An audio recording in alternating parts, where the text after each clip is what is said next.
வணக்கம். விபத்தால் ஏற்படும் உயிரிழப்பை தடுக்க சுப்ரீம் கோர்ட் உத்தரவின் பேரில் புதுச்சேரியில் ஜனவரி 12ஆம் தேதி முதல் ஹெல்மெட் கட்டாயம் அணிய வேண்டுமென அமைச்சர் நமச்சிவாயம் அறிவித்துள்ளார்.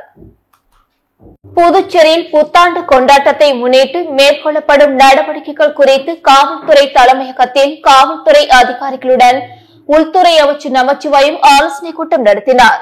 கூட்டத்துக்கு பிறகு அமைச்சர் நமச்சிவாயம் நிருபர்களிடம் கூறுகையில், வருகின்ற புத்தாண்டை எதிர்கொண்டு வருகின்ற சுற்றுலா பயணிகளுக்கு பாதுகாப்பு ஏற்பாடுகள் எந்தெந்த வகையில் செய்யப்பட்டுள்ளது, போக்குவரத்து நெரிசலை தவிர்க்க எத்தகைய நடவடிக்கைகள் எடுக்கப்பட்டுள்ளது என்பது குறித்தும், காவல்துறையில் இருக்கின்ற காலி பணியிடங்கள் நிரப்புதல், காவலர்களுக்கு கிடைக்க வேண்டிய சீருடை அலவன்ஸ் உள்ளிட்ட தொகைகள் கிடைப்பதற்காகவும் ஆலோசனை செய்யப்பட்டது. மேலும் சுப்ரீம் கோர்ட் உத்தரவின்படி பொதுமக்கள் வாகனங்களில் செல்லும் போது ஹெல்மெட் அணிய வேண்டும் என்ற உத்தரவை அமல்படுத்துவது போன்றவை குறித்தும் விவாதிக்கப்பட்டது. புத்தாண்டு சம்பந்தமாக காவல்துறை அனைத்து விதமான சிறப்பு ஏற்பாடுகளையும் செய்துள்ளது. பாதுகாப்பு பணியில் 2000 காவலர்களும் 500 தன்னார்வலர்களும் என 2500 பேர் பாதுகாப்பு பணியில் ஈடுபட உள்ளனர். போக்குவரத்து நெரிசல் மற்றும் குற்றவாளிகள் நடமாட்டங்கள் கண்டறிவது உள்ளிட்டவைகளுக்காக காவலர்கள் ஈடுபடுத்தப்பட உள்ளனர். புதுவையில் 10 இடங்களில் வாகனங்கள் நிறுத்த ஏற்பாடு செய்யப்பட்டுள்ளது. வரும் சுற்றுலா பயணிகள் பாதுகாப்பாக புதுவையில் இருந்து திரும்ப செல்வதற்கான அனைத்து ஏற்பாடுகளும் செய்யப்பட்டுள்ளது. பொது இடங்களில் ஒலிபெருக்கி மூலம் அறிவிப்பு செய்வது, ஆங்காங்கே டிவி அமைக்கப்பட்டு நிகழ்ச்சிகளை காண ஏற்பாடு செய்யப்பட்டுள்ளது. ஹெல்மெட் விஷயத்தை பொறுத்தவரையில் சுப்ரீம் கோர்ட் ஒரு சில உத்தரவுகளை பிறப்பித்துள்ளது. ஒவ்வொரு ஆண்டும் 200 பேர் விபத்தின் காரணமாக உயிரிழக்கின்றனர்.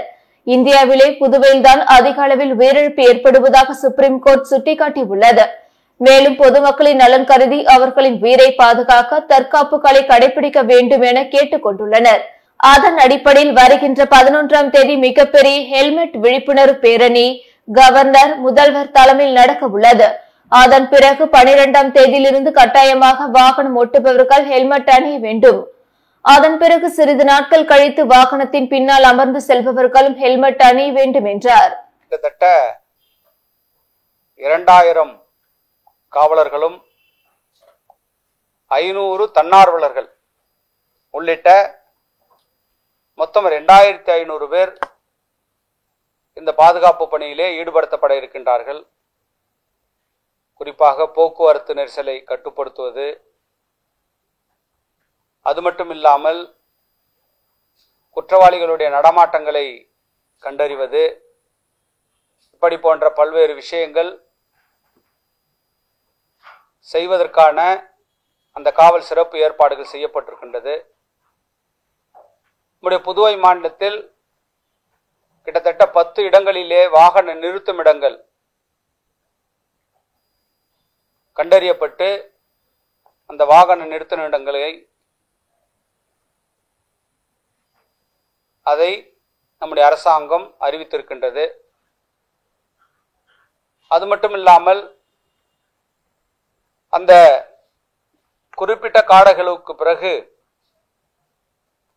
நம்முடைய சுற்றுலா பயணிகள் பாதுகாப்பாக செல்வதற்குரிய ஏற்பாடுகளை செய்வதற்கான அனைத்து ஏற்பாடுகளும் இன்றைக்கு விரிவாக செய்யப்பட்டிருக்கின்றது. அது மட்டும் இல்லாமல் பல்வேறு இடங்களிலே இந்த அனௌன்ஸ்மெண்ட் பண்றது, அறிவிப்பது, அது மட்டும் இல்லாமல் பல்வேறு தொலைக்காட்சி பெட்டிகளை ஏற்படுத்தி அதன் மூலமாக அந்தந்த பகுதியிலே இருக்கின்ற மக்கள் அந்தந்த பகுதியிலே இந்த நிகழ்வுகளை கண்டுகளிப்பதற்குரிய ஏற்பாடுகள் எல்லாம் செய்யப்பட்டிருக்கின்றது. அதே போல தலைக்கவசத்தை பொறுத்த வரையிலே மாண்புமிகு சுப்ரீம் கோர்ட் ஒரு சில உத்தரவை பிறப்பித்திருக்கின்றது. அந்த அடிப்படையிலே புதுவை மாநிலத்தில் ஒவ்வொரு ஆண்டும் 200 பேர் விபத்தின் காரணமாக உயிரிழக்க நேரிடுகின்ற ஒரு சூழல் இருக்கின்றது.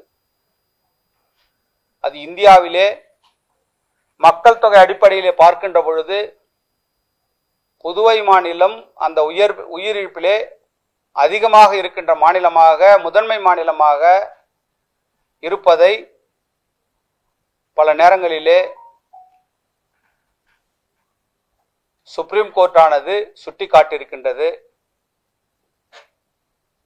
எனவே பொதுமக்களுடைய நலன் கருதி அவர்களை உயிரை பாதுகாப்பதற்கான ஒரு தற்காப்பை பொதுமக்கள் கடைபிடிக்க வேண்டும் என்று நீதிமன்றம் கேட்டுக்கொண்டதன் அடிப்படையிலே வருகின்ற 11ஆம் தேதி மிகப்பெரிய ஒரு விழிப்புணர்வு பேரணி மாண்புமிகு துணைநிலை ஆளுநர், மாண்புமிகு முதலமைச்சர் கலந்து கொள்ளக்கூடிய அந்த விழிப்புணர்வு பேரணி நடத்தப்பட இருக்கின்றது. அதன் பிறகு 12ஆம் தேதியிலிருந்து கட்டாயமாக வாகன ஓட்டிகள், முதலிலே வாகனம் ஓட்டுபவர்கள் தலைக்கவசம் அணிய வேண்டும் என்று கேட்டுக்கொள்ளப்படுகிறார்கள். அதன் பிறகு கொஞ்ச நாட்களுக்கு பிறகு வாகனங்களே பின்னாலே அமர்ந்து செல்பவர்களும் அந்த தலைக்கவசம் அணிய வேண்டும் என்று நாம் காவல்துறை சார்பாக, அரசு சார்பாக புதுவை மாநில மக்களை நாங்கள் கேட்டுக்கொள்கின்றோம். குறிப்பாக உங்களுடைய மக்களுடைய உயிரை பாதுகாப்பதற்காகத்தானே தவிர மக்களை எந்த விதத்திலும் துன்புறுத்த வேண்டும் என்ற எண்ணம் இந்த அரசிற்கு இல்லை. எனவே நம்முடைய நீதிமன்றத்தினுடைய உத்தரவுக்கு கட்டுப்பட வேண்டியது இந்திய குடிமகனாகிய ஒவ்வொருவருடைய கடமை. எனவே அதை நாம் அனைவரும் கடைபிடிக்க வேண்டும் என்று இருசக்கர வாகனங்கள் செல்பவர்கள் கடைபிடிக்க வேண்டும் என்று நாம் கேட்டுக்கொள்கின்றோம். தேசிய அளவில் கலாச்சார நடன நிகழ்வில் வெற்றி பெற்று வெற்றி கோப்பையுடன் புதுவை திரும்பிய மாணவ மாணவிகளுக்கு மாலை அணிவித்து ஆரத்தி எடுத்து மாணவிகளின் ஆட்டம் பாட்டத்துடன் உற்சாக வரவேற்பு அளிக்கப்பட்டது. தேசிய அளவிலான கலாச்சார நடன நிகழ்வு அசாம் மாநிலத்தில் கடந்த வாரம் நடைபெற்றது.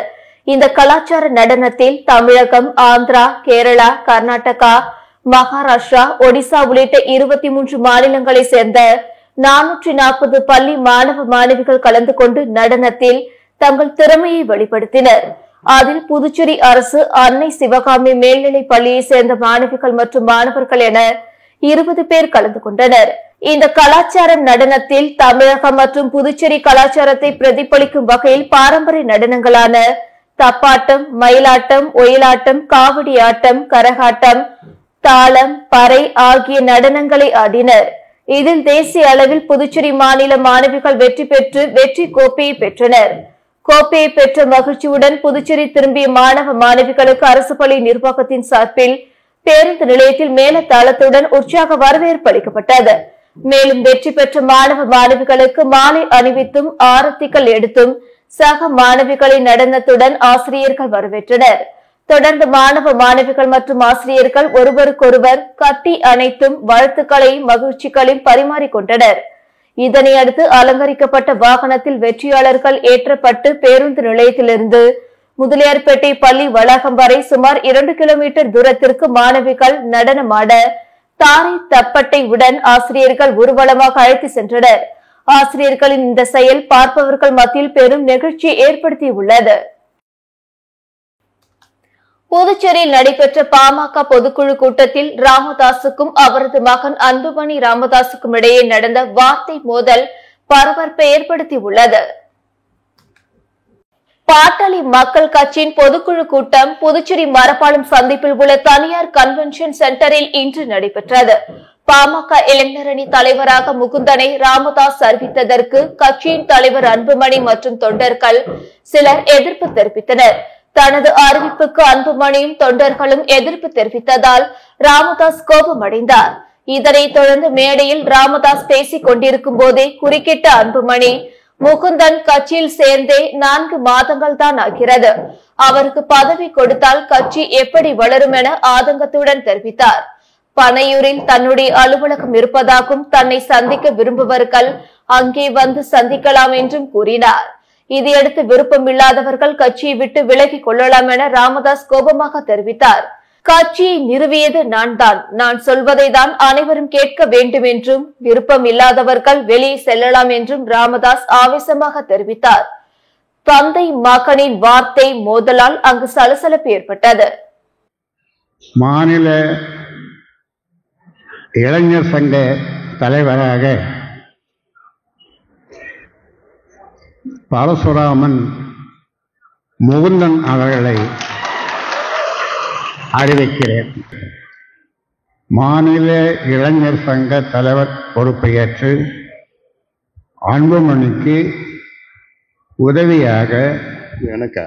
ஆமா, எனக்குலாம் வேணாம். அவனுக்கு இப்பதான் 4 மாசம் வந்தான். கேட்கணும், யாரா இருந்தாலும் நான் சொல்றதுதான் கேட்கணும். ஏதோ பண்ணி நீ பண்ணி புரியுதா? நான் சொல்றத கேட்கலன்னா யாரும் இந்த கட்சியில இருக்க முடியாது. இது நான் உண்டாக்குற கட்சி. நான் சொல்றத கேட்கலன்னா யாரும் இந்த கட்சியில இருக்க முடியாது. என்ன சரின்னா சரி, போ அப்போ. முகுந்தன் மீண்டும் சொல்றேன், மாநில இளைஞர் சங்க தலைவராக நியமிக்கப்படுகிறார். கை தட்டுங்கப்ப. குடும்பத்துல இன்னொன்னு போடு. குடும்பத்துல நன்றி யார் சொல்றது. அதனால இதை யாரும் மாற்ற முடியாது. உனக்கு விருப்பம் இல்லைன்னா அவ்வளவுதான், வேற என்ன சொல்ல முடியும்?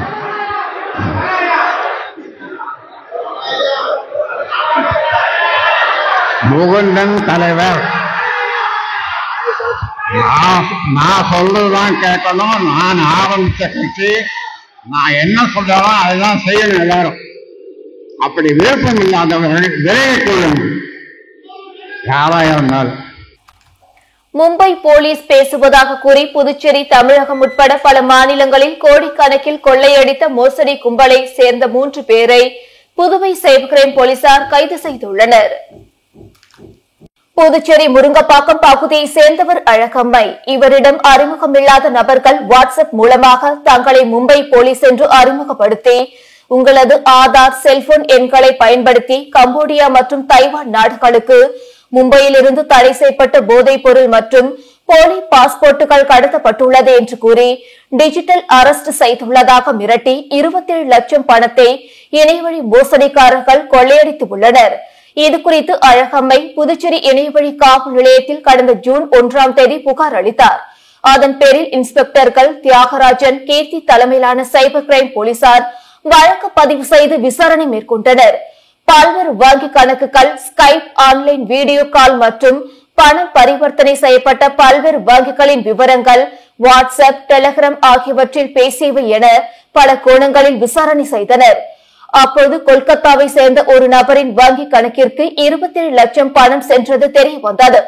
அது சம்பந்தமாக சைபர் கிரைம் எஸ்பி பாஸ்கரன் உத்தரவின் பேரில் இன்ஸ்பெக்டர் கீர்த்தி தலைமையிலான போலீசார் கொல்கத்தா சென்று விசாரித்ததில் மேற்படி வழக்கில் மேற்கு வங்காளத்தை சேர்ந்த அமித் சர்தார், ராகேஷ் கோஷ், சஞ்சித் தேவ் ஆகிய 3 பேருக்கு தொடர்பு இருப்பது தெரிய வந்தது.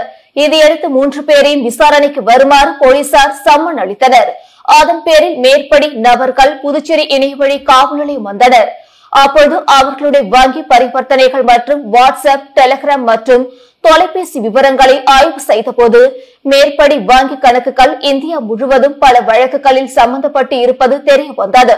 மேலும் வழக்கில் மோசடியான முறையில் பணம் பெறப்பட்ட குறிப்பிட்ட வங்கி கணக்கிற்கு NCRP போர்ட்டல் மூலமாக பல்வேறு மாநிலங்களில் இருந்து மொத்தம் 66.11 கோடி மோசடி செய்துள்ளனர். இவர்கள் ஆன்லைன் மோசடி குற்றவாளிகளுக்கு வங்கி கணக்குகளை வாங்கி தருவது, பணத்தை அவர்கள் சொல்லுகின்ற வங்கி கணக்கிற்கு மாற்றுவது மற்றும் கிரிப்டோ கரன்சிகளை வாங்கி அவர்களுக்கு அனுப்புவது போன்ற செயல்களில் ஈடுபட்டு வந்துள்ளனர். இதையடுத்து 3 பேரையும் நேற்று போலீசார் கைது செய்து நீதிமன்றத்தில் ஆஜர்படுத்தி சிறையில் அடைத்தனர். மேலும் இது சம்பந்தமாக விசாரணை மேற்கொண்டு வருகின்றனர். அவர்களுடைய செல்போன்களின் விவரங்களை சேகரித்து வருகின்றனர்.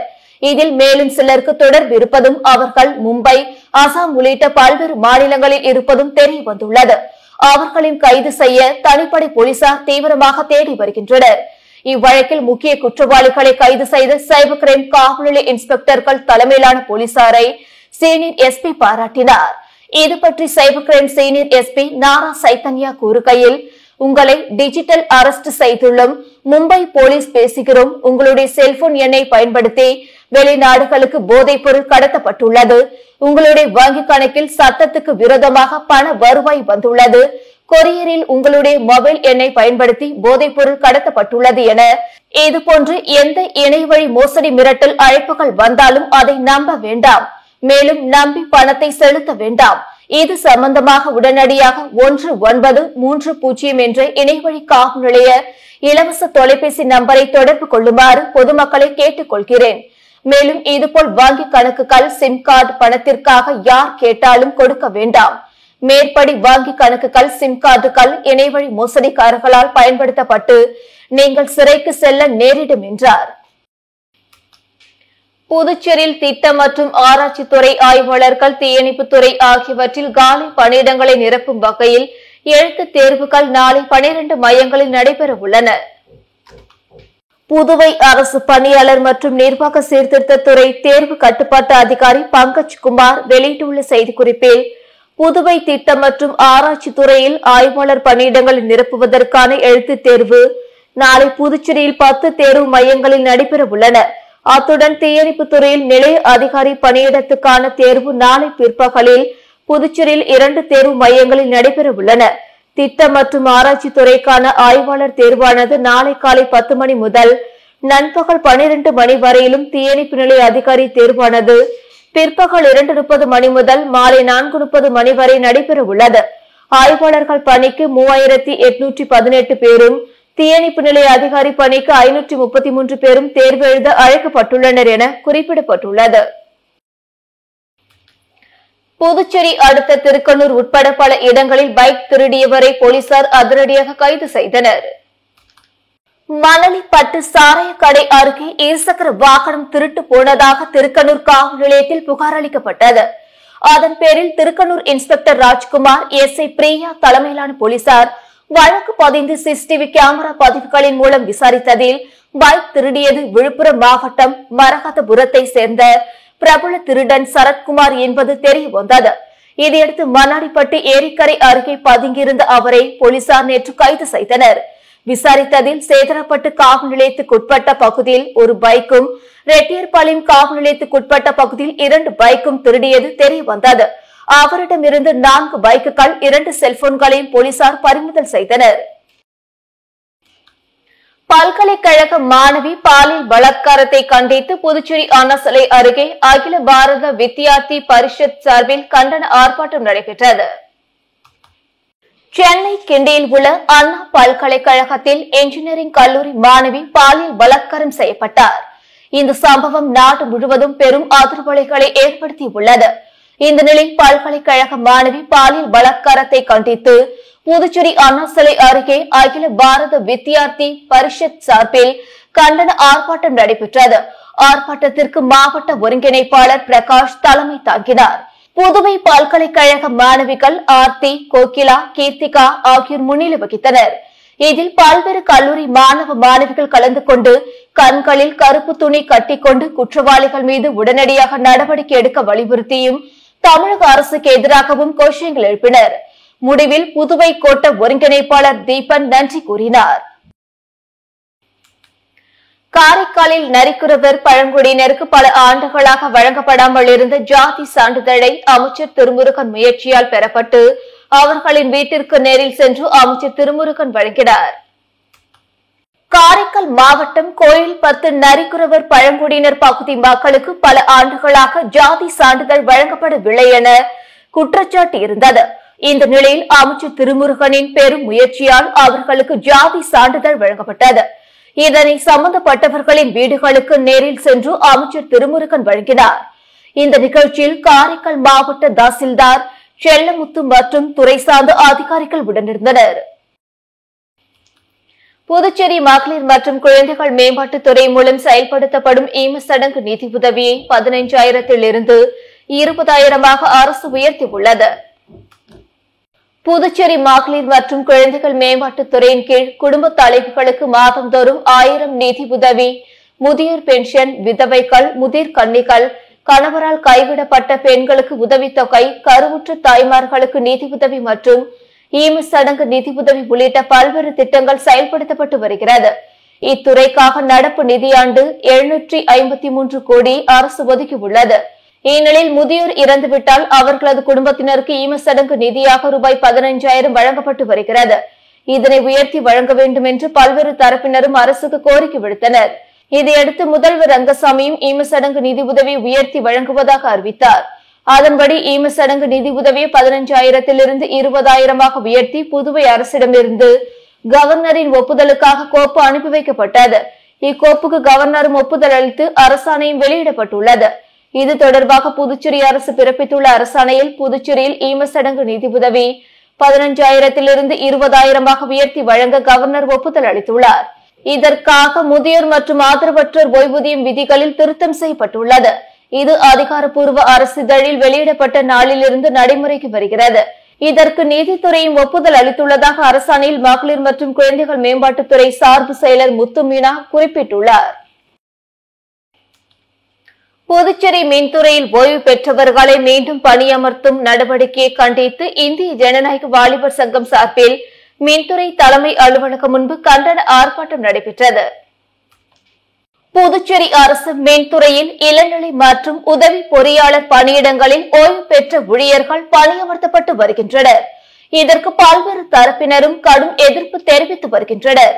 இந்த நிலையில் மின்துறையில் ஓய்வு பெற்றவர்களை மீண்டும் பணியமர்த்தும் நடவடிக்கையை கண்டித்து இந்திய ஜனநாயக வாலிபர் சங்கத்தினர் மின்துறை தலைமை அலுவலகம் முன்பு கண்டன ஆர்ப்பாட்டத்தில் ஈடுபட்டனர். இந்திய ஜனநாயக வாலிபர் சங்கத்தின் புதுச்சேரி மாநில தலைவர் கௌசிகன் தலைமையில் நடைபெற்ற ஆர்ப்பாட்டத்தில் மத்திய குழு உறுப்பினர் ஆனந்த், மாநில செயலாளர் சஞ்சய் சேகரன், மாநில பொருளாளர் ரஞ்சித் குமார் உட்பட 100க்கும் மேற்பட்டோர் கலந்து கொண்டு மின்துறை நடவடிக்கையை கண்டித்து கண்டன கோஷங்கள் எழுப்பினர். ஓய்வு பெற்றவர்களுக்கு பணி வழங்குவதை நிறுத்த வேண்டும், இளைஞர்களுக்கு வேலைவாய்ப்பு வழங்க வேண்டும் உள்ளிட்ட பல்வேறு கோரிக்கைகளை வலியுறுத்தி ஆட்சியாளர்களையும் அதிகாரிகளையும் கண்டித்து கண்டன கோஷங்கள் எழுப்பினர். புதுச்சேரி திருக்கனூர் பகுதியில் கோயிலில் பொருட்களை திருடிய வழக்கில் 2 போலீசார் கைது செய்தனர். திருக்கனூர் அருகே உள்ள விநாயகம்பட்டில் அங்காள பரமேஸ்வரி அம்மன் கோயில் உள்ளது. செவ்வாய்க்கிழமை இரவு கோயிலை பூசாரி ராமலிங்கம் பூட்டிவிட்டு சென்ற அவர் புதன்கிழமை வந்து பார்த்தபோது கோயில் கதவின் பூட்டு உடைக்கப்பட்டு உள்ளே இருந்த பித்தளை பொருட்கள் திருடப்பட்டதாக கூறப்படுகிறது. இது குறித்த புகாரின் பேரில் திருக்கனூர் போலீசார் வழக்கு பதிந்து விசாரணை நடத்தினர். இதற்கிடையே கண்டமங்கலம் சாலையில் உள்ள இரும்பு கடையில் கோயிலில் திருடப்பட்ட பொருட்கள் இருப்பது தெரிய வந்தது. தொடர்ந்து திருட்டு பொருட்களை வாங்கியதாக வியாபாரி துரை அவர் கூறியதன் அடிப்படையில் கோயிலில் பொருட்கள் திருடியதாக விழுப்புரம் மாவட்டம் கோத்தமங்கலத்தை சேர்ந்த தொழிலாளி சேகர் ஆகிய 2 கைது செய்து சிறையில் அடைத்தனர். இத்துடன் செய்திகள் நிறைவடைந்தன. வணக்கம்.